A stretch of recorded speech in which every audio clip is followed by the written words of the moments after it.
بات ٹھیک نہیں ہے۔ خطا کا لفظ جس کے لیے بولا جاتا ہے اس کے مطابق وہ لفظ اپنے معنی دیتا ہے۔ یہ بات خواہ مخواہ کنفیوز کرنے والی بات ہے کہ اس لفظ کے کئی معنی ہوتے ہیں، فلاں ہوتا ہے، معنی ہوتے ہیں، مگر وہ معنی جب جس شخص کے لیے بولا جا رہا ہو اس کے ساتھ وہ معنی خود بخود خاص ہو جاتے ہیں۔ جیسے لعل اور لیتا یہ شک کا معنی دیتے ہیں، لیکن جب یہی الفاظ اللہ اور اس کے رسول کے ساتھ آ جائیں تو بغیر کسی توجیہ کے اور بغیر کسی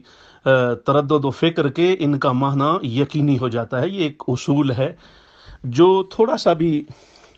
کتابوں سے ٹچ رکھنے والا عالم جانتا ہے۔ یہاں پر جو خطا کے لفظ کو خواہ مخواہ الجھایا گیا ہے، خطا کا لفظ جب ایسی ہستیوں کے ساتھ بولا جائے جن کا تعلق حلقہ حفاظت سے ہے، محفوظین ہیں وہ، یعنی صحابہ و اہل بیت، تو اس سے مراد ہمیشہ خطائے اجتہادی ہوتا ہے۔ یہ جنہوں نے بھی بات کی ہے، جو آپ نے سوال مجھ سے پوچھا ہے خطا کے معنی پر، وہ بالکل انہوں نے بات کو الجھانے کے لیے اور جس بات پہ وہ ضداً اڑے ہوئے ہیں اس بات کو ثابت کرنے کے لیے انہوں نے یہ جان بوجھ کر گھیر گھمٹ بنایا۔ تو جب یہ لفظ سیدہ پاک کے ساتھ یا کسی بھی صحابہ و اہل بیت کے ساتھ آئے گا تو خطا اجتہادی کے معنی میں ہوگا، اور اس کا معنی یہ ہوگا کہ وہ خطا اجتہادی ہے، مگر اللہ تبارک و تعالیٰ ان کو تنبہ کر دیتا ہے، متنبہ فرما دیتا ہے، اور وہ اس کے حصار سے باہر آ جاتے ہیں جو اس کے کسی بھی سطح کے منفی اثرات ہوتے ہیں، بلکہ ان کو اس پر اجر ملتا ہے، اور یہ ماجورہ عمل ہے۔ پھر جو بات یہ انہوں نے عرف عام کی ہے، تو عرف عام کی بحث ان الفاظ میں بالکل کوئی نہیں ہے، یہ بڑی واضح بات ہے۔ بلکہ عرف عام کے طور پر جو قانون بیان کیا ہے حضور اعلیٰ حضرت رحمۃ اللہ تعالیٰ علیہ سرکار بریلی نے، وہ یہ ہے کہ جو بیان کرنے والا ہوگا نا، اگر کوئی لفظ ایسا ہے بھی جس میں مختلف معنوں کا احتمال ہے، جس کو کہتے ہیں الفاظ متحملہ، تو وہ جو ہے نا لفظ، ان کا معنی بولنے والے کے اعتبار سے بھی پھر ہوگا۔ اگر وہ شخص بولنے والا بدعقیدہ ہے اور اس کی روٹین اور معمول ہے غلط لفظوں کا اطلاق و انطباق کرنا، تو پھر اس کا معنی وہ ہوگا جو اچھے معنی میں نہیں ہوتا۔ اور اگر لفظ بولنے والا اور استعمال کرنے والا اس کا معمول ٹھیک ہے، وہ صحیح العقیدہ ہے اور وہ راست پر ہے اس کی تاریخ میں یا اس کی اپنی ہسٹری میں اور معمول زندگی میں، تو اس کو معنی خود بخود درست اور صحیح اور پازیٹیو معنی مراد ہوگا۔ یہاں پر بھی جو آپ نے دوسرا سوال کیا، یہ بھی غلط سوال کسی نے آپ کو بتایا اور وضاحت کی ہے، یہ بھی بالکل غلط ہے۔ اور جلالی صاحب کے معاملہ میں ان کی تاریخ اس بات پر گواہ ہے کہ وہ صحیح سچے سنی العقیدہ، صحیح العقیدہ شخصیت ہیں۔ مجھے ان سے بہت سارے معاملات میں اختلاف ہے، مگر جہاں حق کی بات ہوتی ہے وہاں ذاتیات اور انانیت کے بت کو توڑنا پڑتا ہے۔ میرا ان سے کوئی ہمدردی نہیں ہے، میں تو علی وجہ البصیرت آپ کو بالکل مخلصانہ آپ کی باتوں کا جواب دے رہا ہوں۔ اور اسی بات پر حضرت نبیرہ اعلیٰ حضرت نے دامت برکاتہم نے اور حضرت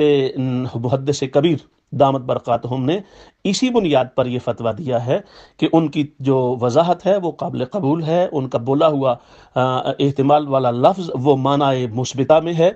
لہٰذا اس مسئلے پر چھیڑخانی نہ کی جائے۔ اب ان دونوں بزرگوں کی بات کئی طریقوں سے ماننا ضروری اس لیے بھی ہے کہ ایک تو وہ چونکہ دوسرے ملک والے ہیں، جو ایک ملکی معاصرت ہوتی ہے اور آپس میں چشمک ہوتی ہے وہ ان میں نہیں ہے، اور دوسرا یہ ہے کہ وہ ایک نیوٹرل بندہ ان سے بڑا کون ہو سکتا ہے۔ صاحبزادہ ابو الخیر زبیر صاحب نے بھی کہا اور لوگوں نے کہا کہ نیوٹرل ایک کمیٹی بن جائے۔ وہ دونوں ہستیاں اور علماء ہند خود بخود نیوٹرل ہیں، درجہ، مقام و مرتبہ، تحقیق اور علم کی سمجھ بوجھ اور فہم و تفہیم اور تفہم میں وہ اس وقت کے جملہ علماء سے زیادہ صلاحیت اور استعداد اور قابلیت کے حامل و مالک ہیں بحمد اللہ تعالی۔ تو ان کی بات پر بھی مختلف قسم کی تانظری کرنا اور یہ کہنا کہ اگر تمہیں بریلوی شریف سے بھی فتویٰ فروش مل گئے ہیں، یہ انتہائی زیادہ قابل مذمت رویہ اور الفاظ ہیں، اور کہنے والے کے بھی وہ استاذ ہیں۔ یعنی جلالی صاحب کو یہ بتا رہے ہیں کہ استاذوں کی عزت کرو، اگر انہوں نے یا تک بھی پڑھا دیا ہے تو یہ مت کہو کہ میں نے آپ جتنا پڑھ لیا ہے، حالانکہ یا سے آگے نہیں پڑھا جا سکتا، مگر پھر بھی یہ مت سوچو کیونکہ استاد ہیں وہ، آپ شاگرد ہو، تو آپ جن کے شاگرد ہیں حضور محدث کبیر کے، ان کو آپ فتویٰ فروش کہہ رہے ہیں۔ اتنا بڑا الزام صرف اپنی ذاتی رنجش اور چپکلش اور باہمی مخاصمت اور حسد کی بنیاد پر۔ اللہ تبارک و تعالیٰ اس حسد کی آگ سے محفوظ فرمائے ہمارے علماء اہل سنت کو، تبھی اس کا کوئی صحیح معنوں میں حل یا مثبت پیش رفت ہو سکتی ہے۔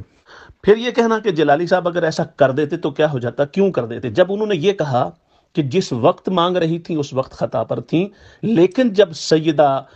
کی خدمت میں حدیث پاک کا نذرانہ پیش کیا گیا تو انہوں نے سر تسلیم خم کر لیا۔ تو اس سے انہوں نے خود بخود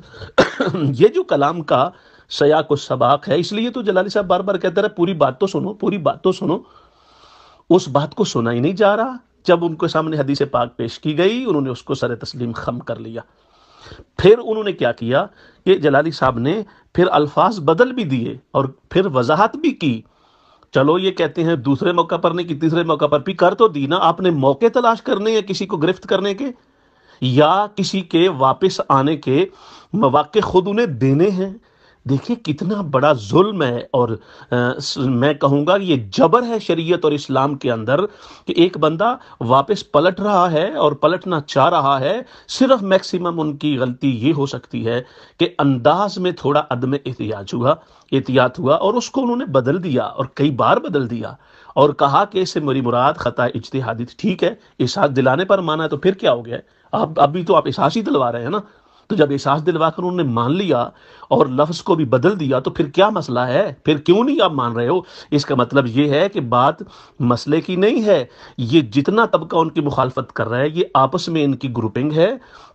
اور جلالی صاحب کو وہ لیڈر بنتا اور آگے لیڈنگ کرتا برداشت نہیں کیا جا رہا، حسد کی آگ میں جلا جا رہا ہے۔ اس کے پیچھے نہ کوئی دین ہے، نہ مسلک ہے، نہ سیدہ پاک کا تحفظ و مقام کا تحقق ہے، یہ صرف ذاتی دشمنی، ذاتی حسد کی آگ کی جنگ ہے جو جاری رکھی گئی ہے اور شروع کی گئی ہے۔ اور یہ کہنا کہ میں کر رہا ہوں، میں ہو رہا ہوں، میں ادھر بھی کہہ رہا ہوں، میں ادھر بھی کہہ رہا ہوں، بھی ان کو جنہوں نے بھی کہا انہوں نے الفاظ بدل لیے، ان کے بدلے ہوئے الفاظ کو حضور محدث کبیر جو بالکل غیر جانبدار ہیں ہر اعتبار سے، بحمد اللہ تعالی ان کا خلوص، ان کا تقوی، ان کا علم ٹوٹلی طور پر ان چیلنجیبل ہے اور انکنڈیشنل ایکسیپٹڈ ہے، اس کو نہ ماننا میں سمجھتا ہوں اس سے بڑی اہل سنت سے اور کوئی غداری نہیں ہو سکتی۔ اللہ پاک ہمیں سمجھ کی توفیق عطا